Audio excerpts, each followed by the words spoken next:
Thank you, Susan. I apologize for the technical difficulties. I just bought a new Macintosh computer, and Apple swore that the adapter cable I had for my old Macintosh computer would work with the new one. And I looked it up online. Yep, they still say it does, but it didn't. I don't know why. I should have tested it. I just got home from a trip from, I went to New York, Colorado Springs, Denver, and Seattle. I got home Friday night, opened up the computer, and spent 2 days transferring all my files. I'm sure you've been through that. So I didn't have time to test it. I'm sorry. Anyway, we've now got a computer here. We haven't tested everything. I've got a little bit of video I hope we'll play. I want to tell you about California and land use planning. It's interesting. Up in Oregon, we think that California doesn't have any land use planning because Oregon has a law passed in 1973 mandating statewide land use planning. California doesn't have that law. And so we think California doesn't have any land use planning at all, but of course you actually have as much or more than we do.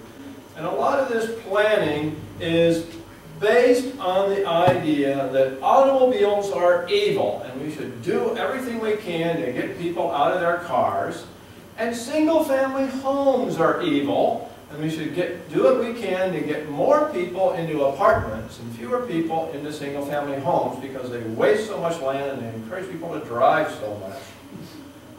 Instead, what we should encourage is to go back to the 19th century and live in Brooklyn-like places. This looks like Brooklyn. This is actually a development in Portland. And ride around on streetcars, like in the 1890s. Portland has a streetcar, so now every city wants a streetcar. 75 different cities are proposing to build streetcars because Portland built one in 2001. It's not just a matter of what they're building, it's what they're mandating. The state of Washington legislature in 2008 passed a law mandating a 50% reduction in per capita driving. Now, how do you force people to drive only half as much as they're driving? Well, they think the way to do it is to force people to live in higher densities. Meanwhile, Portland has a target of changing the percentage of people who live in single-family homes from 65%, which it is today, to 41%. In other words, about 25% of the people in the region who would rather live in single-family homes will be forced to live in apartments instead because that's all the region is building. They aren't allowing builders to build very many single-family homes anymore. And it so happens that 17 out of 20 single-family home residents own their own home. 17 out of 20 multifamily residents, apartment residents, rent their homes. So therefore, a war on single-family homes is really a war on home ownership, which is what inspired me to write this book about home ownership. Now, the way they did it in Portland, and the way it's done here as well, is they drew an urban growth boundary around the city of Portland. And that boundary encompasses 23 other cities and parts of 3 counties. And inside the boundary, they built light rail. Excuse me. Whenever I see an orange and white light rail train in front of an ugly apartment building, I think it's Portland, but that's actually Moscow. Here's the one in Portland. I should have known the difference because you can tell in Portland and in Moscow it's sunny, and in Portland it's raining. I don't want to say that nobody rides the light rail in Portland, but once a train came into downtown Portland with only one passenger on board. Now, coyotes like to go where they know they can find solitude from people. It takes a while to get that. Anyway, it's true that they built all this light rail. They spent $4 billion building light rail. And this is what they got. Before they built any light rail, 9.8% of all commuters in the Portland area took transit to work. Since then, they built 5 light rail lines, a streetcar line, an aerial tramway, and a commuter rail line. And now the percentage of commuters taking transit to work is all the way up to 7.1%. That's a great victory.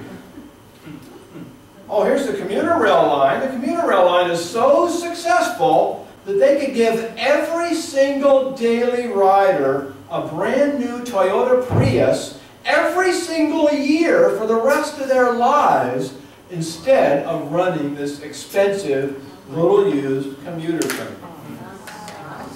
And that's not the only one that's like that. There's a lot of rail lines around the country that are like that. Between 2000 and 2007, Portland built 2 new light rail lines and a streetcar line. And during that time, the number of people who commuted to work by automobile increased by more than the total number of transit commuters. And the number of people who commuted to work by transit actually declined. Now, they say that the reason why we're building rail transit is to increase the density of our communities. So, as soon as they built the first light rail line, they zoned everything along the line for high-density mixed-use developments. They call them transit-oriented developments. 10 years later, this is what they got. Nothing. According to Portland city planners, they did not get a single transit-oriented development along that rail line, even though they zoned it all for that. And according to a city commissioner named Charles Hales, they had made a map of vacant lands, and all the lands along the light rail line were still considered vacant, despite the fact that housing prices were shooting upwards because the urban growth boundary made single-family homes very scarce and expensive. So, what do? They do what planners always do when they don't get what they want. They start subsidizing things. First of all, they gave 10-year property tax exemptions to all the high-density residences along the line, not the commercial parts, but the residences. And then they used tax increment financing. I assume everybody here knows what tax increment financing is. Anybody not know? Because it was invented here in California. It was invented in 1952. I remember that because that's the year I was born. I guess I shouldn't admit that. Tax increment financing is where they take property taxes that were supposed to go to schools, fire, police, libraries, and so on, and spend it to subsidize developments instead. So here, this is a map showing the millions of dollars in property taxes that they're using to subsidize developers, and all of the TIF districts, here they call them redevelopment districts. California was the first to have tax increment financing. It was the first to repeal it last year. Thanks to that great fiscal conservative Jerry Brown. Anyway, every single TIF district in Portland is on a light rail or streetcar line. So it's all designed to increase the density along the way. Now here's a typical transit-oriented development. Excuse me, I put in the wrong slide again. That's not in Portland. That's in the former East Germany. It was built in the Soviet era. Here's the one I meant to show you in Portland.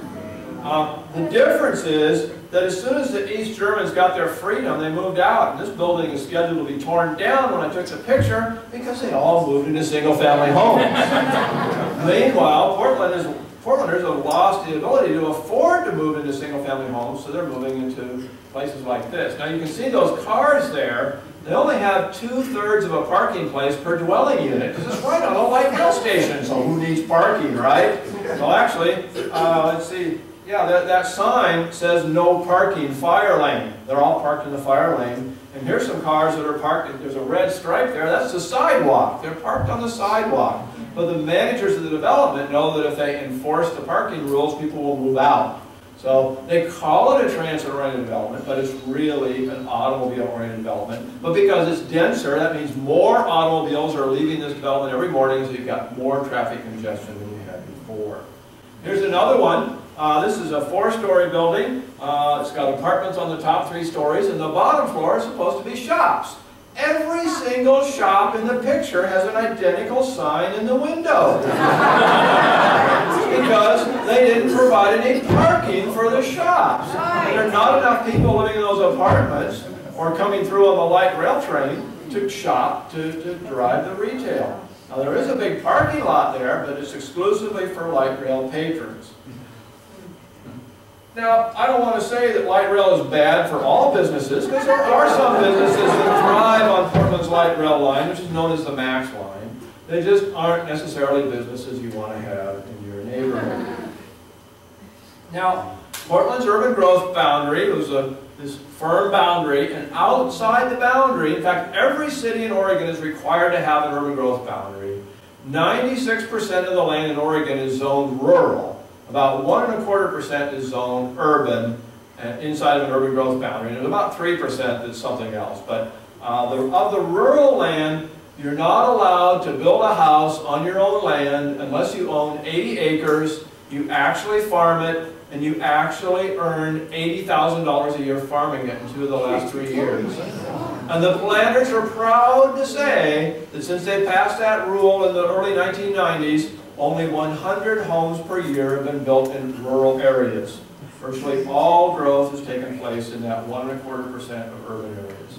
Meanwhile, inside the urban growth boundary, they've rezoned land for single-family neighborhoods for apartments. And the zoning is so strict that if your house burns down, you're not allowed to rebuild it, you're required to build an apartment. If you've got a vacant lot next door, you'll find apartments springing up. If you've got a big backyard, you might put apartments in your backyard. Planners were proud to see that developers would go in and buy houses on quarter-acre lots. This is a 100 by 100 lot. They'd tear down the house, subdivide the lot into 4 parcels, 25-foot wide, and build 4 skinny houses, they call them. They're 15-foot wide houses, just wide enough for a garage door and a front door. My dad says it's a good thing there's a back door because there's no room to turn around once you get in. And then they're very fond of what they call tiny houses. This is a 500 square foot house that somebody built next to another house in the neighborhood that I grew up. And you're seeing this all over the place. There are even developers with developments with 600 square foot houses now because people can't afford anymore, and so they think this is the chic thing to do. They're told that it is. Now this is all because urban planners think there's a connection between land use and transportation. They talk about the transportation-land use connection all the time. So they think if they can force changes in land use, that will lead to changes in your transportation. You'll start taking streetcars instead of driving. They also think if they can build all these streetcars and light rail and other rail transit, then you'll stop living in single-family homes. You'll want to live in an apartment above a grocery store on the rail line. Well, the problem is it doesn't work. There is a land use transportation connection, but it's a one-way street. It goes from transportation to land use. If we improve transportation, if we have a new kind of transportation that's faster, cheaper, and more convenient than the old kind of transportation, that will change land uses. When we went from horse cars to electric streetcars, when we went from streetcars to automobiles, we got more people living in suburban areas on bigger lots because they could afford to get there. But it doesn't go the other way. The planners who think that they can rebuild our cities to look like the way they did before cars and people will stop driving are guilty of the cargo cult mentality. It's like the South Pacific Islanders who, after World War II, they started building little planes out of sticks, hoping that they would attract back the U.S. Air Force, who had brought in all kinds of wealth for them. Well, according to Genevieve Giuliano from University of Southern California, rail transit does not lead to denser development. Now, this is an article of faith. If we build rail transit, we're going to redevelop our neighborhoods to higher densities. It doesn't work. The only way you get to higher densities is to subsidize the densities. And you can subsidize it with or without the rail transit. I don't think you want the higher densities in the first place, but the rail transit is unnecessary. According to David Brownstone, who's an economist at UC Irvine, there is a link between density and transportation choices. But, he says, the size of this link is too small to make any difference in trying to reduce driving, save energy, reduce pollution, or whatever. There's a statistically significant link. Now that means that it's measurable. It doesn't mean it's large. It's tiny. So we're spending all this money, we're forcing people to change their lifestyles, we're driving up housing costs, we're increasing traffic congestion, and it doesn't work. People often point to Europe, and they say, well, it works in Europe. Well, no, it doesn't work there either. France has built hundreds of miles of, excuse me, they don't build miles, they build kilometers. They built hundreds of kilometers of high-speed rail lines. The average resident of France rides high-speed trains less than 400 miles a year. They ride buses more than they ride high-speed trains. They fly domestically 3 times as much as they ride high-speed trains. And of course they drive 20 times as much as high-speed trains. So high-speed trains are really for tourists and a few business people who have downtown to downtown travel. Here's a number that is striking, is shocking to me every time I think about it. Europe has 4 times as many cities with rail transit as the United States. Americans ride rail transit 96 miles a year on average. 96 miles. Those green Europeans ride rail transit 108 miles a year. So they have 4 times the investment, 4 times the money, and they got 10% more miles of rail transit per capita. Insignificant! You build all this stuff and it doesn't work. It doesn't change anything. 85% of our travel is by car, 79% of European travel is by car. And that's because there's a lot of poor countries in Europe. If you only count the rich countries like France, it's above 80% in those countries. What about Japan? Japan is the inventor of high-speed trains. They built the first true high-speed train opened in 1964. Well, here we are, almost 50 years later. The average resident of Japan rides high-speed trains less than 400 miles a year, just like France. They fly more than they ride high-speed trains. They take the bus almost as much as they take high-speed trains. They take low-speed trains 3 times as much as high-speed trains. And of course, they drive 10 times as much as they take high-speed trains. Now, the first high-speed train in Japan went from Tokyo to Osaka, this yellow line. At the time they built it, Japanese didn't drive. Only 12% of all passenger travel in Japan was by car. 70% was by train. So they built the high-speed train. What they did is they got people out of low-speed trains and onto high-speed trains.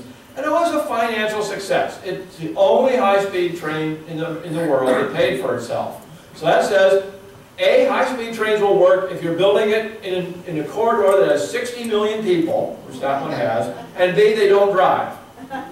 Today, however, since then, they've built all these other high-speed trains. Every one of them loses money. They built up such a huge debt. It was a government-owned railroad called the Japanese National Railways. They built up such a huge debt that they ended up privatizing the railways. They sold the high-speed rail lines to the private companies for ½ cent on the dollar. And the debt that they built up, they thought they were going to fix that debt by selling off land, but then they discovered that, hey, there's a property bubble there, and if they sold off the land, it pricked the bubble, and so they didn't dare do that. Well, but they continue to build high-speed trains. Why do they do that? It's because it's politics. Every single politician in the country wants a high-speed train to their city. So they actually spent $1 billion a mile building a high-speed train through the mountains to a town of 400,000 people. And of course, hardly anybody, I've been on that train, hardly anybody rides it. But we see the same thing here. If you look at Obama's original high-speed rail plan, he had what they called 10 corridors. They weren't really corridors, but 10 groups of high-speed rail lines. This is 2009. 1 year later, in 2010, their map had a whole bunch of new lines on it, including the critical line from Cheyenne to El Paso. Not to mention the vital line from Minneapolis to Duluth. Now, why do you think we need a high-speed train to Duluth? Maybe it's because the chairman of the House Transportation Committee at the time represented Duluth. I don't think it has anything to do with the fact that there's actually all that much travel between Duluth and Minneapolis. The high-speed trains are not only expensive, they really aren't going to do much for our economy. You hear all this hype about how we're going to get all these jobs and everything else. Well, you can get jobs from new transportation infrastructure, but that transportation infrastructure has to provide faster, more convenient, and or cheaper travel. For example, airlines are moving people now for ticket prices of 13 cents a passenger mile. That's an average ticket fare. There are some subsidies to airlines, but they add up to less than a penny a passenger mile. So the cost of moving people by air, 550 miles an hour, is 14 cents a passenger mile. By comparison, Amtrak is moving people at 75 cents a passenger mile, and that's just the operating cost. It doesn't count the capital cost between New York and Washington in the high-speed Acellas. High-speed trains, they always tell you about how fast it's going to be to get from downtown Los Angeles to downtown San Francisco. The problem is, there aren't that many people in downtown Los Angeles. Less than 8% of the people in the United States work in a big city downtown. Less than 1% live there. So less than 9% are going to find it convenient to take high-speed trains on some of their travels. More people in Los Angeles live next to and work next to one of the airports than live in downtown Los Angeles. In fact, more people work next to one of the 3 airports in Los Angeles than work in downtown Los Angeles. San Francisco, when you add all 3 airports again, is more than one of the downtown San Francisco. Now, we did build the interstate highway system, and that was a successful government project. The reason why it was successful is because Congress decided in advance it would be paid for out of user fees, and it would only be built as fast as the user fees came in. We wouldn't borrow a penny. And when the user fees didn't come in as fast as they thought they would, it took longer to build, but so what? We just waited until it was done. So we didn't build it before its time. We didn't build it in the hope that it would be paid for out of user fees or something else. We waited until the user fees came in. And they did come in. In 1956, the average American traveled less than 4,000 miles a year by car. The average car went 4,000 miles a year per capita. That means the average American traveled more like 7,000 or 8,000 miles because the average car had only one person in it. After the interstate highway system was built, we were up to 10,000 miles of driving per capita, of which about 3,000 miles were on the interstate highway system. So all of that travel on the interstate highway system was new travel that wouldn't have taken place if we hadn't had a faster, cheaper, better, more convenient way of getting there. When we build high-speed rail, we're not talking about faster, better, cheaper. We're talking about slower, less convenient, and far more expensive. According to the California High-Speed Rail Authority, only 6% of the travelers on high-speed rail will be new travelers. All the rest of them will be drawn from cars, planes, or Amtrak. That means, except for that 6%, all you're doing is shifting people from a low-cost form of transportation to a much higher-cost form of transportation. And I don't really see where there's going to be any economic value to that. Because it's higher cost, that means we've got a drag on our society. It's actually going to reduce jobs, not increase them. Now, I told you about land use planning in Oregon. California's history is a little different. In the early 1960s, in the 1950s and 1960s, there was a city manager in San Jose named Hammond. And his goal was to make San Jose the biggest city in the San Francisco Bay Area. In 1950, it was just a small town. Nothing compared to Oakland, certainly nothing compared to San Francisco. He wanted to make it the biggest city. So he started annexing land like crazy. And he would compete with other cities like Antioch and Sunnyvale, annex land before they could get there. And the other cities complained. So in 1963, the legislature passed a law creating local area formation commissions. Who in this room has never heard of a local area formation commission? Okay, well, about half. LAFCOs, they call them, right. The local area formation commissions consist of representatives of every city in the county, and they control whether any city gets to annex land, they control the incorporation of new cities, and they control the creation of new municipal utility districts. The cities quickly realized that if they simply said no to any new cities or annexations or municipal utility districts, that all new development would have to take place in the existing cities, which meant all new property taxes would go to the existing cities and not to new cities, or not to some other city that might have annexed some land. Plus, the California Environmental Quality Act was passed, and courts decided that if you did annex land, or change an urban growth boundary, or create a new city, you'd have to write an environmental impact report, and that was cost millions of dollars.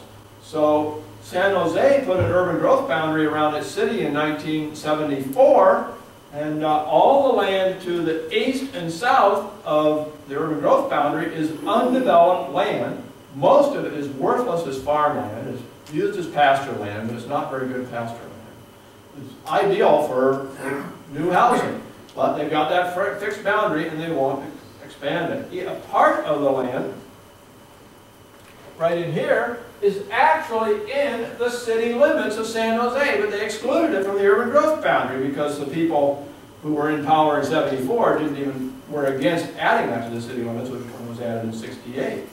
So here we are, 30 years later, and you can see there's nothing on the outside of the boundary, and those hills are kind of maybe nice places for some view houses, but you can't build them there. 30 years later, some people said, will you please let us add this land in the boundary? We'll write the environmental impact report. So they wrote a report. This is it. It's called Coyote Valley. They wrote a report. It cost them $13 million to write it. And the Sierra Club said, we will support adding Coyote Valley to the urban growth boundary only if you put up $100 million to buy land elsewhere and take it out of development. And the developers said, forget it, and they walked away from their $13 million environmental impact report, and why is that distorted like that? I don't know. And it never got developed. As a result, San Jose housing prices after 1970 started shooting up.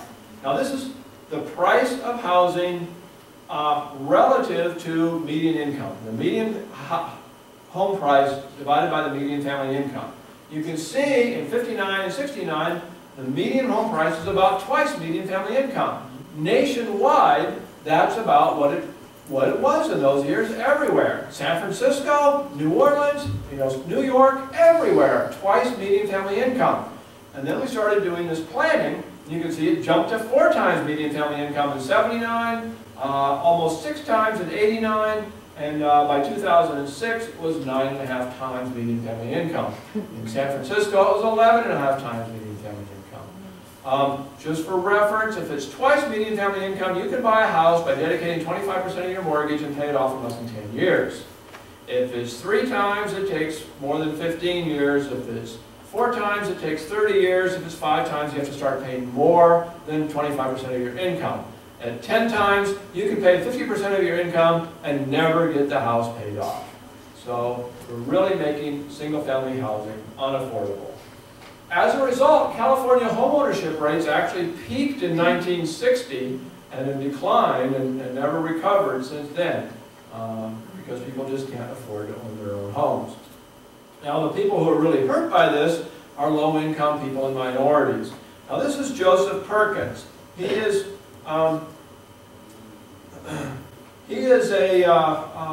radio commentator, and for a while he was director of the Northern California Home Builders Association. Now, I have a movie, and I was asking me if I want to play this content. Well, of course I do. Let's see if it'll play.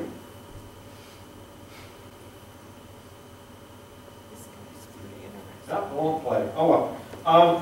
What he is saying, I invited him to speak at a conference that we held in San Jose in 2008. And he said, I was in Marin County recently and they were talking about new development, and we had person after person come up to the podium and say, we don't want new development here in Marin County. We don't want those outsiders to come in. And he said, I felt like, and this is a young guy who doesn't know discrimination like I remember discrimination. He said, I felt like I was back in the South in about 1962.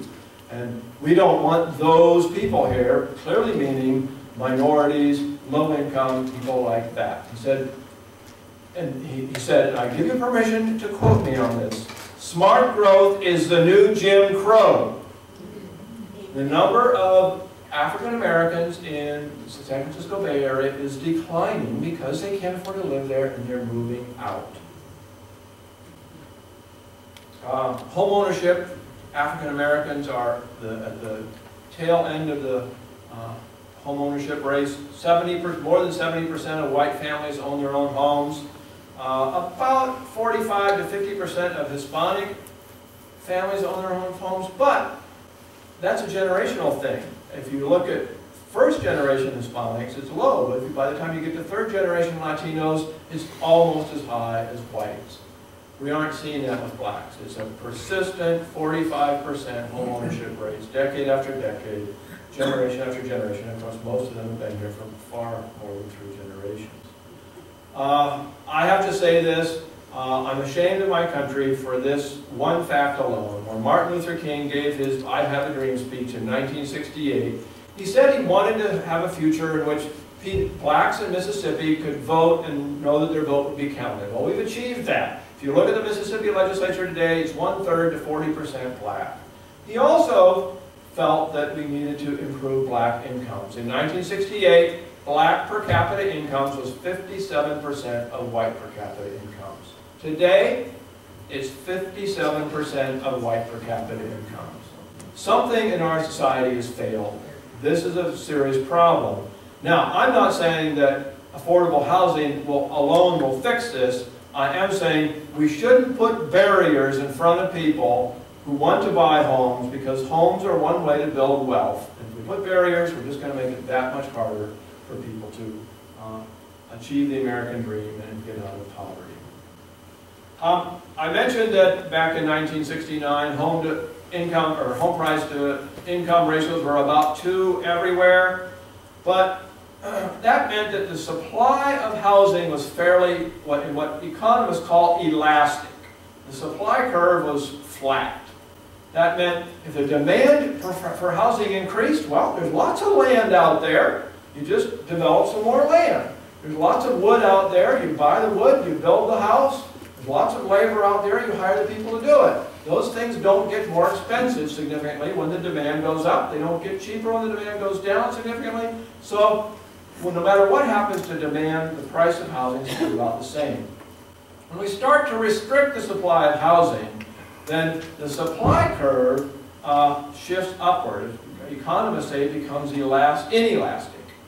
What that means is that a small increase in demand can lead to a very large increase in price. A small decrease in demand can lead to a very large decrease in price. And so we get these big swings in prices that we've seen recently. Now, somebody compared home prices in San Jose versus Dallas. Texas. Texas does not have planning. Texas does not even allow counties to zone.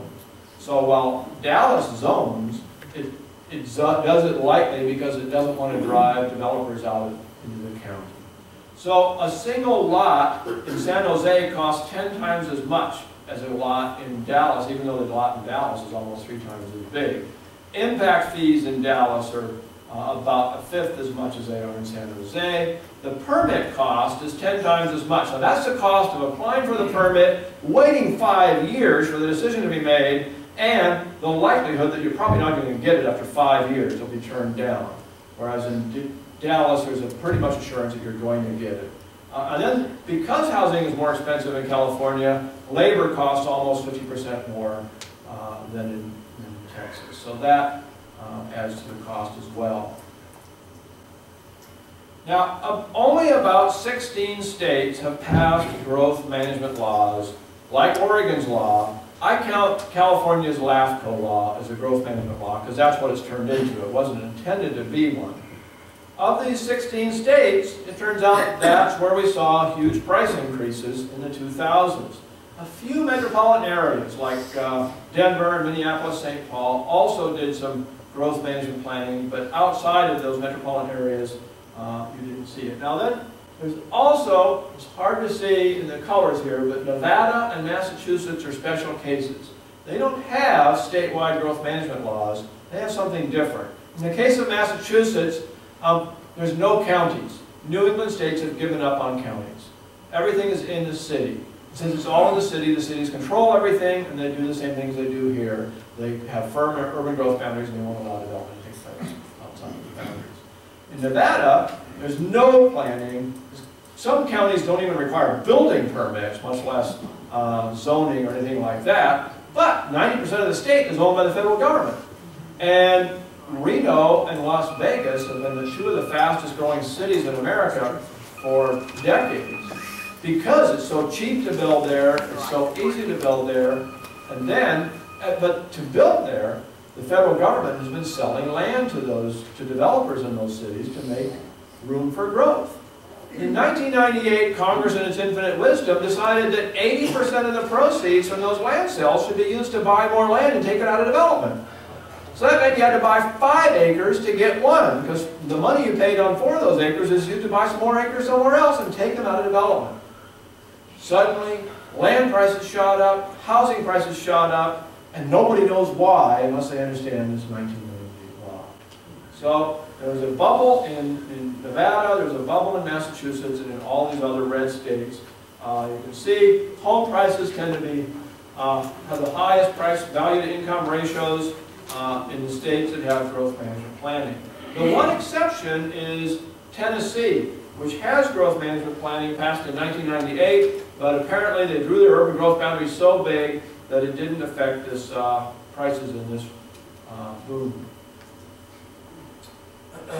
So today, or 2006, home value to income ratios have gone way up in Los Angeles, where you have this, what I call slow growth planning. They went up pretty high in Seattle, Portland, and Denver, where you have what I call smart growth planning. Atlanta has zoning, prices went up a little bit. Houston has no zoning. It's the largest city in the world with no zoning, or at least in the developed world with no zoning. And so prices are still twice median family income. Virtually no increase. Here's the bubble. You've probably seen charts like this in the paper. It shows housing prices shooting way up and then going way down. Remember, small increase in demand leads to a large increase in price. Small decrease in demand leads to a large decrease in price. The states, the cities on here are in California, Washington, Florida, Nevada, all states that either have growth management or de facto growth management in the case of Nevada. What about states that didn't have growth management, like Texas, Georgia, North Carolina? Oops, wait a minute. Oh, I guess I'm getting ahead of myself. After the bubble, we suddenly started seeing all of these articles saying maybe people shouldn't buy houses. Maybe the American dream isn't such a good dream after all. Poor people should rent for their entire lives. Well, if it's true that you have to be rich to own a house, then it would be likely that wealthier countries would have higher home ownership rates than poorer countries. Well, we see that that is obviously true because wealthy countries like Mexico, India, and Brazil have very high home ownership rates, whereas poor countries like Germany and Switzerland have the lowest home ownership rates in the developed world. Well, obviously income has nothing to do with it. It is government policies. Government either gets in the way of housing or it gets out of the way of housing. If it gets out of the way, you'll have high home ownership rates. It's not subsidies. None of the countries on here have mortgage interest deductions except for the United States. None of the countries on here have FHA low-interest loans except for the United States. And yet, you can see most of the countries on here have much higher home ownership rates than the United States. Okay, back to our housing bubble. What about the states that didn't have growth management planning? This is what housing prices look like. They went up a little bit, and they did go down a little bit. But notice the bubble states peaked about 2005, 6, or 7. When they peaked and started falling, that led to the crisis, financial crisis of 2008. The non-bubble states peaked in about 2009. So it was only after the financial crisis that prices started falling. The point is, land use planning caused the financial crisis. We wouldn't have had a bubble, we wouldn't have had a financial crisis if it weren't for smart growth or otherwise other kinds of growth management Now, I mentioned that California's laws started acting back in the early 70s, late 60s, and since that time, this is the third bubble California has had. And so people should have been able to predict it. When other states started passing their laws in the 80s and 90s, they were going to get bubbles too. But nobody paid any attention, partly because the previous bubbles in California only affected California, or maybe California and Oregon and Hawaii, and that wasn't enough to cause a world financial crisis. But now, we're at the point where 45% of all of our housing is under some kind of restrictive growth management planning, and so the bubble was much more serious. And a bubble in housing has a bigger impact on the economy than a bubble in things like stocks. Because if you own a bunch of stocks and the price goes up and goes down, well, so what? You don't borrow money against your stock ownership when it's going up to consume more consumer goods. But when the price of your house goes up, Americans go out and borrow money. They get home equity loans and then spend that money, and that has a bigger impact on our economy when they stop doing that. So I call land use planning, it's really a continuum between Houston, which has virtually no planning, and California, which has the most, but I put it in 4 different regimes. California and Hawaii are sort of slow growth. Growth management means we don't try to control the rate of growth, but we try to control where it takes place. And a number of states have that, and a few metropolitan areas, and de facto Las Vegas. Most of the rest of the country has zoning without growth management planning. That means that if you are a developer and you find some land is zoned for, say, 5-acre minimum lot size, and you want to put 4 units per acre on it, you go to the zoning board and you say, can you change my zoning? And they say, okay, because they're responsive to demand. They do zone it, but they're pretty responsive to demand. And then there's no zoning, which means you can do whatever the heck you want. And that ends up actually being pretty good. Coldwell Banker each year estimates the value of a standard house, 2,200 square feet, 4 bedrooms, 2.5 bath, family room, 2-car garage in a middle-class neighborhood as opposed to a working-class neighborhood. I don't have time to get into it, but that is a significant difference, and I get into that in detail in my book, American Nightmare. In Houston in 2011, they said that house was worth about $187,000. That is not cheap because of the financial crisis. In 2006, they said it was worth $150,000. The price has gone up since the peak of the bubble because Houston is pretty much immune from the bubble because they had no zoning, and so there was no huge changes in price with slight changes in demand. Atlanta has zoning, so their housing prices are a little more, about $60,000 more, $70,000 more than in Houston. Portland has growth management, so you add another $100,000 to the price for that. San Jose, of course, has slow growth, another couple $100,000. This is 2011. In 2006, that house was worth $1.4 million. So big decline. But still, even after the bubble burst, is still far more expensive than anywhere else. Now, we do have these subsidies in the United States. I mentioned them, the mortgage interest deduction, Fannie Mae, Freddie Mac, the FHA, low interest loans, things like that. Perversely, these subsidies actually reduce home ownership rates in states that have a lot of land use regulation, because the subsidies have the effect of driving up prices, which reduces the ability of people to buy houses. So, as I said, about 45% of our housing is regulated today. That means if we got rid of all the subsidies nationwide, it would have almost no impact on home ownership rates. It would probably reduce home ownership rates a little bit in places like Houston and increase it a little bit here, but really it's pretty much a wash. As I said, none of these other countries have any of those subsidies, and a lot of them have much higher home ownership rates than we do. And Brazil is striking to me. Their per capita income is 1/4 of our per capita income, and yet their home ownership rates are almost 10 percentage points higher than our own. Now, how do the planners get away with this? We have a Constitution. The Constitution protects freedom of speech, freedom of religion, and it's supposed to protect property rights. It says, nor shall private property be taken by the government for public use without just compensation. Now, a few years ago, a book was published, it's promoted by the American Planning Association called The Land We Share. Now, out here in the West, half our land is public land, so I would have guessed this book was about public land. But no, it's about land that we used to call private land. According to the author, private property evolves so that communities can reshape the rights that you have on your land. So today you might have the right to develop your land, and tomorrow your neighbors might say, gee, we decided your land makes a pretty good scenic viewshed for us, so you no longer have the right to build on it.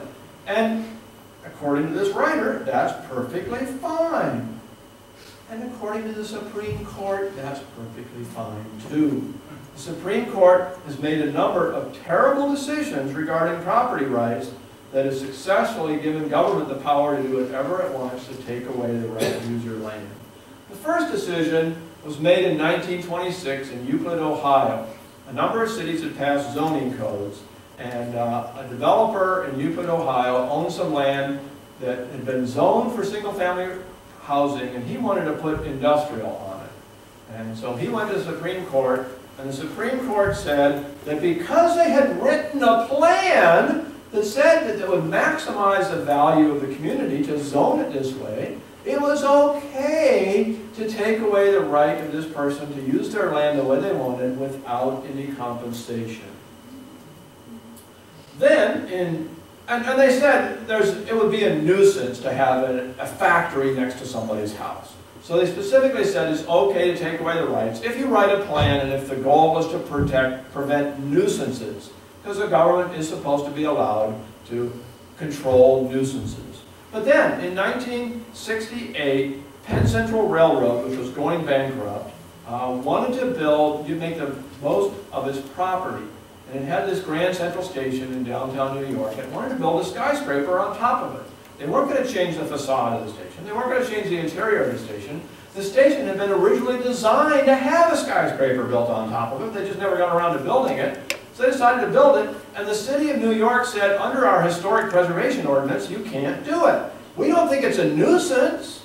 We just decided we want to preserve history by not letting you do it. So they took that to the Supreme Court, and Justice Brennan wrote the decision, and he said, because they had written a comprehensive plan, they could take away the rights to build it even if it wasn't a nuisance. Then, we have the Kelo decision in Connecticut. Suzette Kelo had a house in a working-class neighborhood of New London, Connecticut. Pfizer Pharmaceutical wanted to build a big new office complex there, and the city decided that working-class neighborhood would pay more taxes if it were a middle-class neighborhood. So they wanted to take Suzette's land by eminent domain and all her neighbors' land by eminent domain, tear down the house and build middle-class housing. And they took it to the Supreme Court, and they said because they had an economic development plan that was carefully formulated, it was okay to do this. And one of the other opinions that said because it occurred in the context of a comprehensive plan, it was okay. So I don't read that urban planners are mentioned in the Constitution. The old definition of the Constitution, well, that's Suzette's land now, by the way. Despite the plan, Pfizer Pharmaceutical decided not to build that new complex there. So they took away all the houses, they tore them all down, and then nothing got built because middle-class people want to live there because there's no place to work. So just because you write a plan doesn't mean it's a success. So the original interpretation of the Fifth Amendment was that you can't take property for public use at all, and for private use at all. You can take it only for public use and only with compensation. But the planners think differently. The planners think that they have a role to play, and their role is to tell people no. So the new definition, new interpretation of the Supreme Court is you can take away land for private use with compensation, which is what the Kelo decision was all about. You can take away land for public use without compensation through regulation. That's what the Penn Central decision was all about. So it's a complete reversal of the old interpretation of the Constitution. Now, a lot of people are going to mention Agenda 21. I bring it up only to forestall your questions. Otherwise, I never mention Agenda 21. I have 3 reasons for that. First of all, Agenda 21 has nothing to do with this. All of these ideas can be traced back to 1961, when this woman, Jane Jacobs, wrote a book called The Death and Life of Great American Cities. She said in the book, planners are stupid. They don't understand how cities work. Okay, I have no problem with that. And then she said, I'm smart. I know how cities work. Cities need to have high-density, mixed-use developments with lots of sidewalks. And planners read the book and they said, yeah, that's right. So let's mandate that everybody live in high-density, mixed-use developments with lots of sidewalks. So, which says to me that planners are still stupid. They still don't know how cities work, but they took this book and they ran with it. And that got written into smart growth. It got written into Agenda 21. It got written into a lot of things. But don't blame Agenda 21 for this. Blame Jane Jacobs and all the planners who took her at her word. I want to tell you about the alternative to all this. I mentioned Houston. Houston has no zoning. Counties in Texas aren't allowed to zone. Developers will buy 10,000 acres of land and subdivide it. They'll install all the infrastructure, and then they'll just sit and wait for somebody to buy lots and build housing on it. And it's cheap. This is $160,000, 3-bedroom, 2-bath house, brand new, in development called Sienna Plantation. I showed you this house before. This house actually sold for $149,000 in 2005. I looked up online to see what houses are selling for in Houston today. This is a 5-bedroom, 2-bath house. Current asking price is $89,000. Here's a 3-bedroom, 2-bath house. Current asking price is $59,000.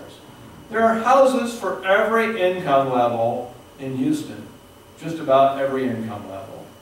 You don't see $600,000 3-bedroom houses like you do in California. And I think homeownership is important. I think it's important because families with children do better if they're living in a house that they own than if they're living in a house that they rent. Children do better in school. They're more likely to go to college. They get higher test scores if they're in a house that they rent and that their family owns. And it's particularly pronounced among low-income children. It's true for middle-income children. It's not really true for wealthy children. They get around the benefits of homeownership by living in, co-ops with, the Dakota or New York City that own an entire floor or whatever. People who live in homes in neighborhoods that have high rates of homeownership have better lifestyles because people have an incentive to keep the neighborhood up, to keep their houses up, to keep their yards up. The benefits of homeownership are mainly captured by the homeowners and their families. So I don't think we need to subsidize it. I think we need to get out of the way and let people have homeownership, let people have the mobility they want, and get along the way they want. Now this is supposed to be a video, and I guess it's not going to work here. The alternative to high-speed rail and rail transit and all kinds of other streetcars, other schemes you hear about, the alternative is something you've probably heard of. It's driverless cars. Google has a driverless car. They have 5 of them. They've driven 200,000 miles around California without a driver. As their interpretation of the law of every state is that you have to have a licensed driver sitting in the driver's seat, but they don't actually have to control the car. I actually have ridden in a Google car. There was a driver sitting in the driver's seat, and he was looking back at me or looking at his computer the whole time. He never hardly looked out the window. It's a technology that works. It's a technology that will be available on your car pretty soon, and it won't be that much more expensive than a regular car. By 2030, the vast majority of cars on the road will be driverless, and will have huge benefits from it. The benefits will include essentially an end to congestion, because right now a lot of congestion is caused by slow human reflexes. When we're relying on computer reflexes, we'll be able to fit 3 or 4 times as many cars on the road at any given time. We don't need to build a lot more roads for it. We don't need to build any infrastructure for it, because all the infrastructure is going to be in the car. universal mobility. You can be 9 years old, 90 years old, you can be blind, whatever. All you have to do is get in your car and say, I want to go somewhere, and it'll take you there. Increased travel speeds because of less congestion. Increased safety. 33,000 people died on the road in 2011. That should be down quite a bit. And once most cars on the road are driverless, we'll be able to build lighter weight cars because the risk of accidents will be a lot lower, and that'll make them a lot more energy efficient. I wish I could show you this video. This is a video of what Volkswagen calls their valet parking car. That car has, the blue car there has nobody in it. Basically, under their valet parking car, you go to work, you go to the restaurant or whatever, and you tell your car, go park yourself. It'll drive around, there's all kinds of parking places, and it'll park, and then you get out, you pull out your smartphone, you say, car, come. It'll start up and come and pick you up. That should be available in a couple of years. There are manufacturers that say they're going to have that on their cars in a couple of years. Now you don't have to park your car. You can say, car, go become a zip car. Don't rent yourself out to somebody else until I need you again, and then you'll make a little income from it, and you'll save on parking places.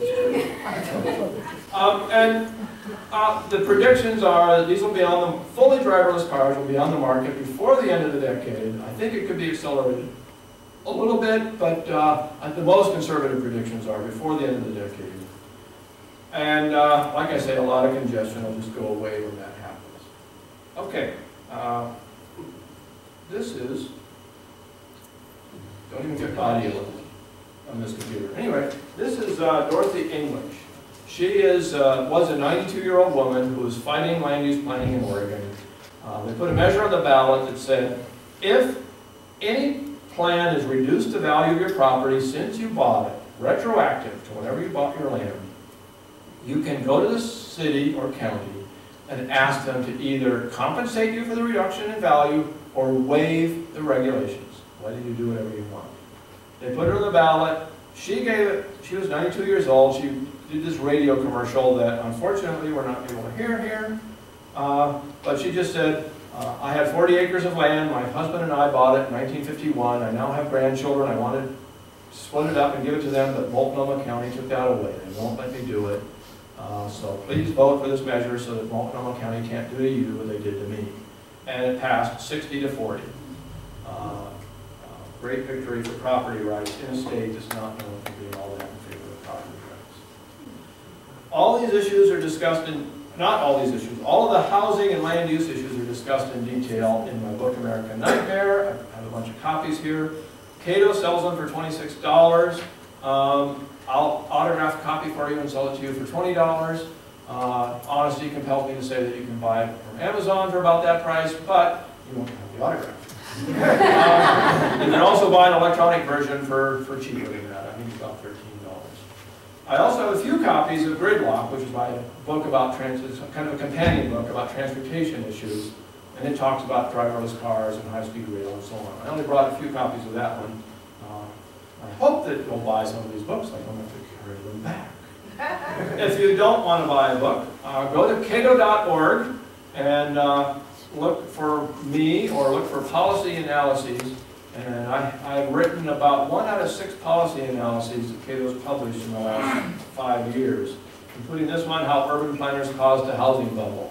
I've got ones on all kinds of transportation and land use issues, tax income and financing, compact development, and so on and so forth. I have a blog called The Anti-Planner.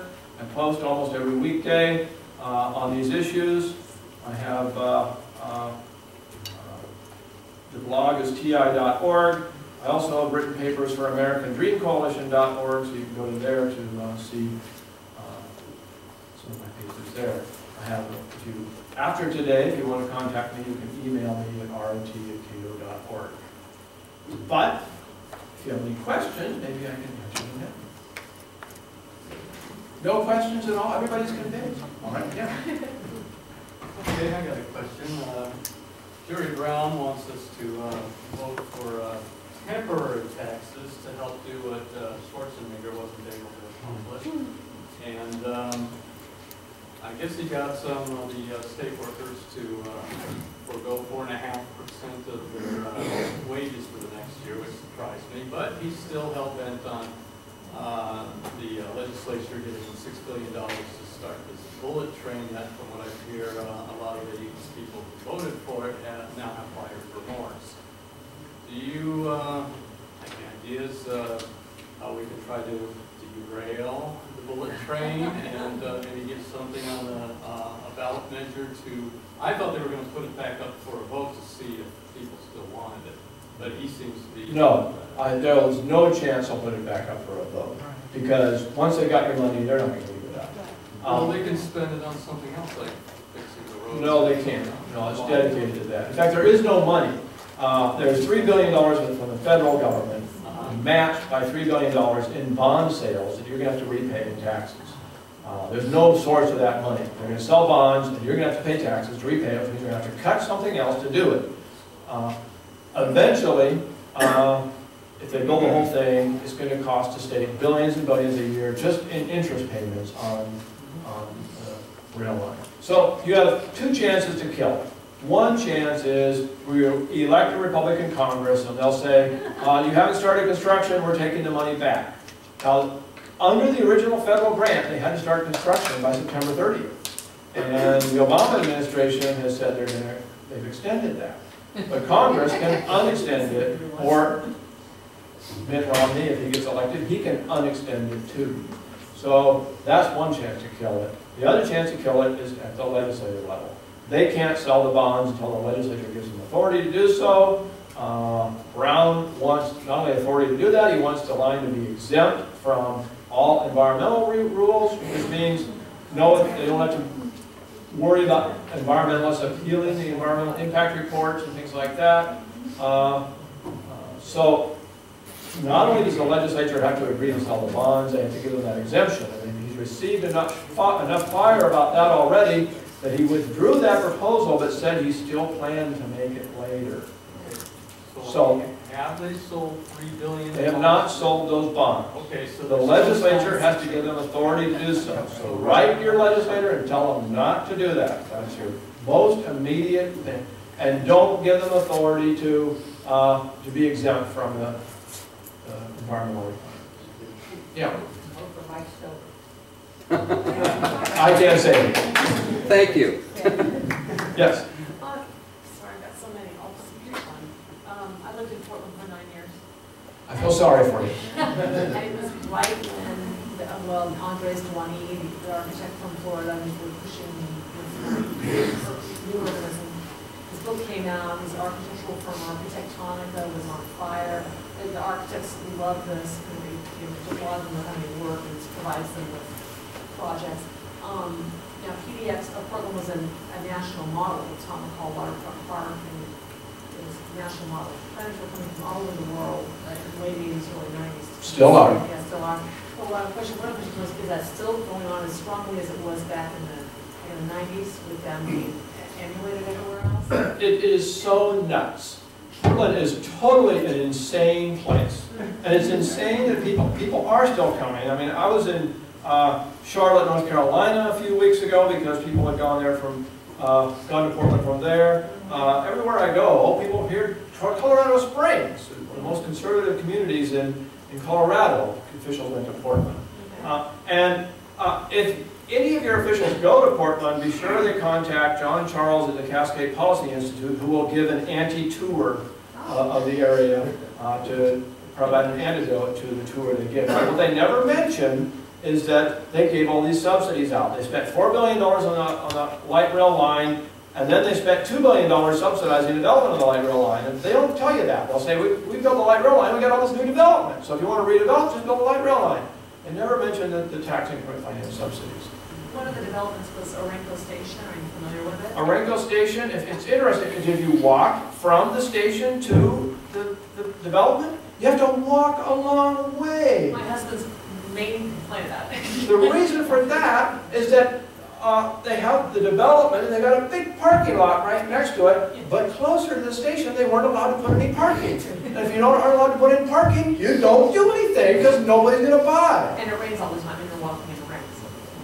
Well, it's Oregon, you know, Is Western that Oregon. development beyond phase 1 or 2? I mean, is it, if you're familiar with what's happening? I'm just curious.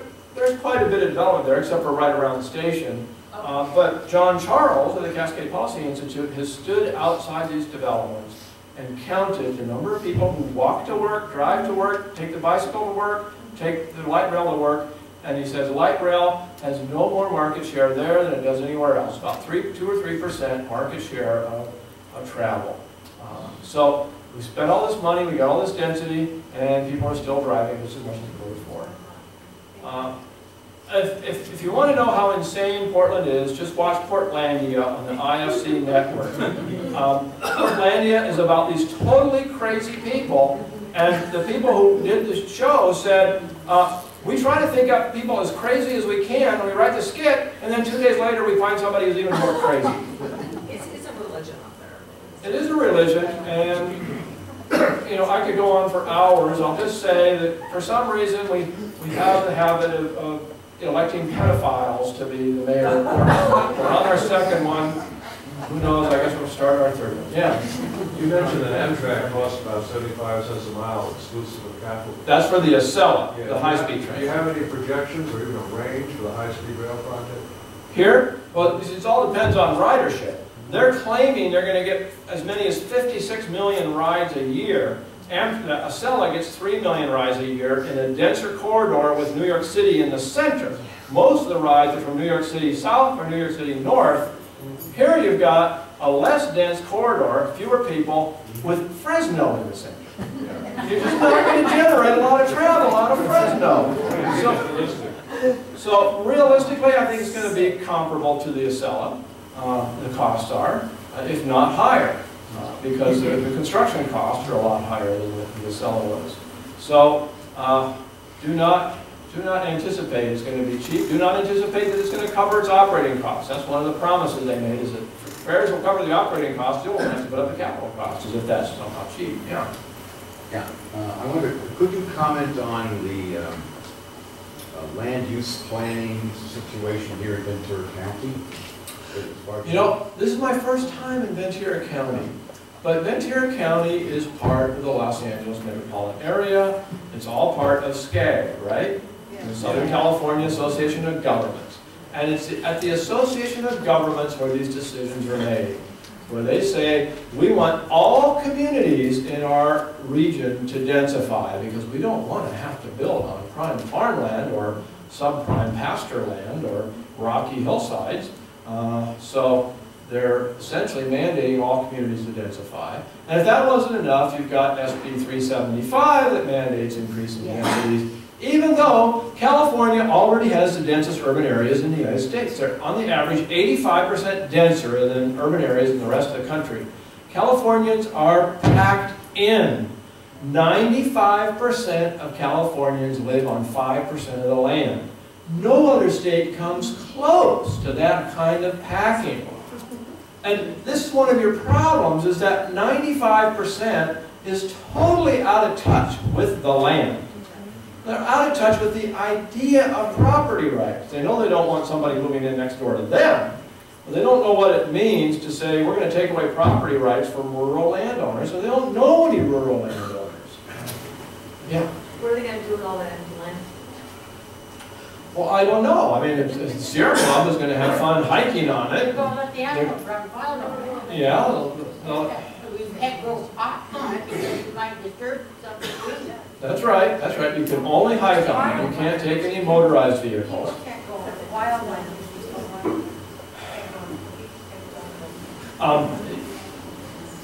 There's very good evidence that the whole war on sprawl, and in fact this is about a third of my book, American Nightmare, the whole war on sprawl is really a reaction to the working class getting homes. Now I divide middle class and working class by whether you have a college degree. Less than 30% of working age Americans have a bachelor's degree or better. So only about 30% are middle class. We're used to thinking, oh, everybody's middle class. But back in the 60s, people of all incomes could afford houses, and working class incomes were pretty close to middle class incomes anyway. Today they aren't anymore. There is a bigger divide between the working class and the middle class. And in the 60s, the encroachment of the working class into middle class suburbs led to the war on sprawl. You've heard people complaining about not about the destruction of land, but about the taste of the people who were moving in. They liked different architectural styles. They played different music. They ate different foods. We don't want that kind of people in our neighborhood. Nobody complained about urban sprawl when the wealthy started moving to the suburbs in the 1830s and 40s. Nobody complained about urban sprawl when the middle class started moving to the suburbs in the 1890s and 1900s. It was only when the working class started moving to the suburbs that we felt like we had to declare war on sprawl. And I am convinced that that's another major problem in our society, almost as bad as the fact that black per capita incomes have not increased compared to whites. Yeah? I have a question. You mentioned the benefits of driverless cars. Were there downsides to the driverless car idea? I think the main downside is that there are people who think that they get a testosterone thrill from driving and they should have a right to do it no matter what risk they impose on other members of society. Now, there's going to be a transition time when there are going to be driverless cars and human-operated cars in the same flows of traffic at the same time. And for the driverless cars, the human-operated cars are just another risk, an obstacle to avoid on the road. But eventually we're going to find that so many cars are driverless that it just doesn't pay to let those people run the risk of having accidents by driving their own cars. So most highways will probably turn off the driver option. And we'll still have, just like there's some places we can go horseback riding today, we'll have some road somewhere where you can take your life in your hands and put your hands on the steering wheel. But I have a friend who recently got a divorce and he says, I get this testosterone thrill from having my hands on the wheel. And I said, well, you know, if you have a self-driving car, there won't be any more open container laws. His eyes kind of lit up. And I said, you also be able to take your girlfriend in the back seat while you're going somewhere. We decided he could probably get his testosterone thrill. Can we drive in nightgowns too? You can drive any way you want. Just turn the windows dark. Yeah. Comment about the Los Angeles subway jokes. Another big waste of money. You know, the subway to the sea. I mean, they built the first part of the Red Line. It was a total flop. So obviously, we just have to build more of it so to make it a success. That's what the rail people always say. Light rail, when they built light rail, the green line and the blue line, or they built the red line heavy rail subway, transit ridership in Los Angeles declined by 17% because, as you probably know, they cut back bus service to minority neighborhoods so that they could provide rail service to white neighborhoods. And the NAACP sued on behalf of the minorities and the court ordered the Metropolitan Transit Agency to restore the service to the minority neighborhoods, and bus ridership went back up. That order expired last year, so now they're cutting back on the bus service again so they can build the red line, finish the red line, and NAACP is going to have to sue again. And this is not an isolated example. Atlanta, they call it transit apartheid, when they build rail transit into white neighborhoods and cut service to black neighborhoods. During World War II and before, they had from San Fernando Valley to downtown LA, that's the only one I'm familiar with, we could get on a little tram and go shopping. My mother used to take us in shopping, particularly at Christmas time. And we get on the tram and come back home. And it was beautiful. They tore that down, of course. They got rid of all the right-of-way. Well, guess what? They have instead. It's called buses. Buses are cheap. They share the infrastructure with trucks and cars. And so the cost of that infrastructure is low compared to the tram, where the infrastructure is used exclusively by those streetcars or interurban cars. And that meant the cost is a lot lower, and the operating cost is lower. The streetcars in America that are left, like in New Orleans, cost twice as much to operate per mile as buses do. Buses are cheap, they're flexible. If there's an accident, they can go around the accident. If a streetcar has an accident, every streetcar on the line is stuck. So those trams, they might have been fun in the 1940s, but people quickly discovered that cars were a lot more fun. Transit ridership plummeted after the war. Intercity rail transportation plummeted after the war because the cars became more ubiquitous. For those people who don't have cars, we have buses. They're cheap, they can be cheap, they can be cost effective, and they can move a lot more people.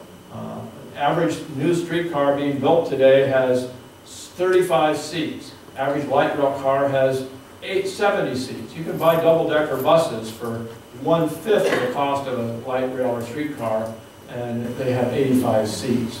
I don't know what the cost was, but it was unsubsidized. It was unsubsidized in the war, but after the war, the private company that owned it was losing money at it, so they sold it to the Los Angeles County. The Los Angeles County was the one that decided to tear it out because they realized it was just too expensive. I like to hear that about the buses because my son's 20, he's autistic, he can't drive. Can't you speak And louder? the life on the bus is a lot, and he and his friends are all incurring, they're half run out of work, can't get jobs, can't afford cars and gas and insurance. They would love to take the buses more. Flexible, easy to get on the buses and on, but the schedules are so bad because they get so they're paying back, and it's hurting the young people who would be able to have more access to potential jobs and things like that. So it's really, it's a no-winner. Cutting the buses is bad. Well, our transit industry has gone downhill since 1970 when it was virtually socialized, nationalized. Congress in 1964 told cities, if you buy your transit agency, your private transit company, we'll give you grants to buy new equipment for it. And so all these cities went out and they bought the transit agency, bought the transit companies, and they got federal grants to buy buses. And now they're chasing the rail money, they're chasing the infrastructure money, they want money for downtown bus terminals and things like that, because 80% of the money running your transit systems comes from taxes. They don't come from their users. So they don't have no incentive to provide transportation for users. Their incentive is to do big glitzy projects that will give appropriations committees reasons to give them money. And since 1970, we've spent over $500 billion subsidizing the transit industry. Per capita transit ridership is lower today than it was in 1970. We're doing the wrong thing. We need to put it back on a user fee basis so they'll have an incentive to pick up passengers, not an incentive to build expensive projects that don't really work. Yeah.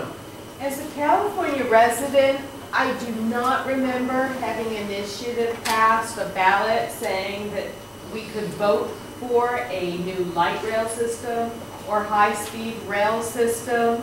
Has this already started? Are they doing it without any? There were ballot measures. In 2008, there was a ballot measure for high-speed rail. It did not require an increase in taxes. They just said, we're going to sell bonds, and you'll have to pay for them out of your taxes, but we're not going to increase your taxes. We're just going to cut something else.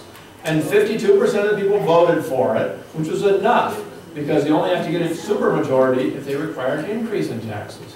And the same election, Los Angeles put a measure on the ballot to increase, to finish the subway to the sea, the red line. That was a tax increase, and incredibly, more than 2/3 of the people voted for it.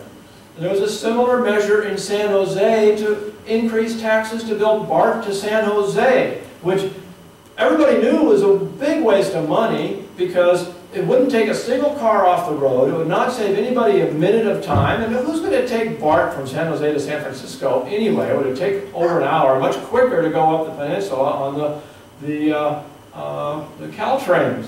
But the San Jose Chamber of Commerce wanted it, so they put a measure on the ballot, and it squeaked by. It got like 10 votes more than the 2/3 necessary. And it looked like it was going to lose until the last minute. I was so disappointed. And there was another one in Marin County that passed the same. My other question is, what recourse is there? Is there any recourse for people that are being pushed off their land to? It's very difficult because the Supreme Court is not on our side. The recourse is to go to groups like the Pacific Legal Foundation or Institute for Justice and see if they'll help you. But they tried to help Suzette Kelo. Before the Kelo decision, cities thought that they couldn't do it unless they declared something blighted. And the Kelo decision said, you don't even have to declare it blighted. All you have to do is write a plan. And so it's very difficult, but you can go to those groups and see if they'll help you. But they won't unless they think they can set a precedent with it, right? You know, one more. My question is, with these things that squeak by on the voting thing, there's so much voter fraud. How in the world can the people of this country be assured that they really passed by the votes that they said they have? Too much voter fraud. I'm a policy analyst, and I haven't analyzed that issue, so I really can't say. All I can say is go out and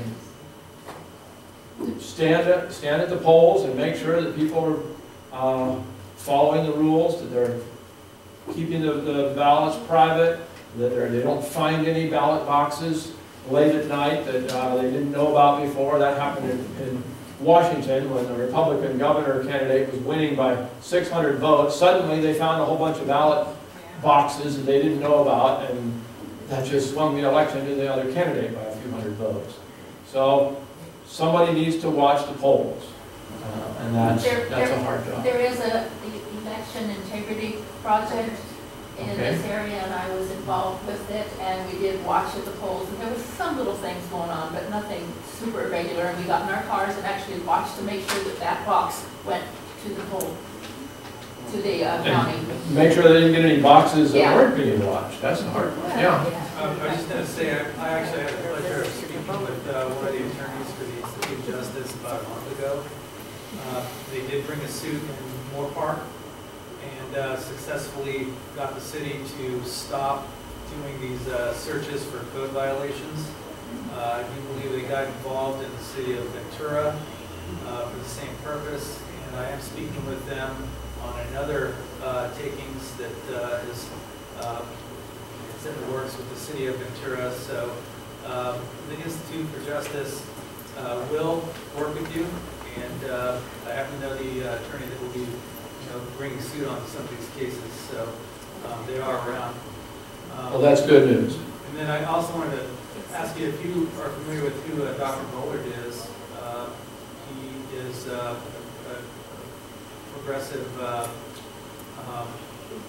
environmentalist that he came and spoke to some progressive groups out here not all that long ago, and he mentioned that it's their aim to flip transportation dollars from being 80% spent on highways for cars and 20% on public transportation to the exact opposite. And I just wanted your comment on that.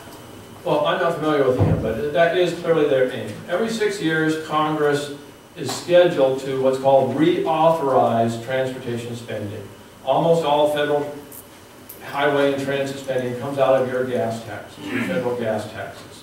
So automobile users are spending money that's subsidizing transit riders. And as of 1981, 100% of your gas tax went for highways. In '82, they decided to put about 10% of your gas taxes for transit. And then over the next few years, they raised it to 15% by 1991. And then they decided to make some funds flexible, which meant they could go for either transit or highways. And in actual practice, that adds up to another 5%. So right now, a little over 20% of your federal gas taxes are going for transit, and 80% theoretically going for highways, although because of earmarks and things like that, a lot of that is actually going for things that aren't highways either. Probably only about 60% is definitely going for highways. Okay, so the last reauthorization was in 2005, which was actually 2 years late, so it expired in 2009. Congress has extended that 9 times. It's set to expire in like 6 days, June 30th. If Congress doesn't pass a new law, then they'll probably extend it another 30 to 60, or 60 to 90 to 180 days. They've been extending it 90 days at a time. The debate right now is not over how much goes for transit and highways. Instead, it's over the Keystone Pipeline. It's like, okay, this isn't even related to transportation, federal transportation spending. Why are you making this the focus of the debate? But the Republicans in the House are of 2 different generations. You've got the ones who are just elected, who are Tea Party Republicans, who are fiscally conservative, who want to stop wasting federal dollars. And you have the earlier Republicans who love pork, who get reelected on pork, and consider the Keystone Pipeline to be a form of pork because it will mean more jobs, more businesses, you know, oil company business, and more campaign contributions into their campaign chests. So the Keystone Pipeline has become the big issue. If they can't reach an agreement on that, and they have to do it in the next few days, they'll extend it. Most likely, they won't have an agreement until after the next election, which means then the Republicans, and hopefully Tea Party Republicans, will hold both houses of Congress, maybe, and we'll be able to get a truly fiscally conservative bill, which would mean very little money going to transit, but more important, it would mean that the money that's being spent would be in formulas. Federal highway money is mostly in a formula, which means your state gets money depending on the land area of the state, the population, and the number of miles of roads. There's nothing you can do about the land area, there's not much you can do about the population, there's very little you can do about the number of miles of roads in a couple of years. The transit money is in the form of, a lot of it's in the form of competitive grants, which means they've got a big pot of money, and they say, okay, cities, if you come up with a really cheap, effective transit proposal, we'll give you a couple dollars. If you come up with a really wacky, expensive, and totally economically ridiculous transit proposal, we'll give you billions of dollars. What kind of incentives do you think they're creating? Obviously, cities are building rail transit so that they can get federal dollars because the federal government is giving them an incentive to waste money. We need to change that, and that's something that I hope will change if they don't make a new bill this year. Thank you. Thank you.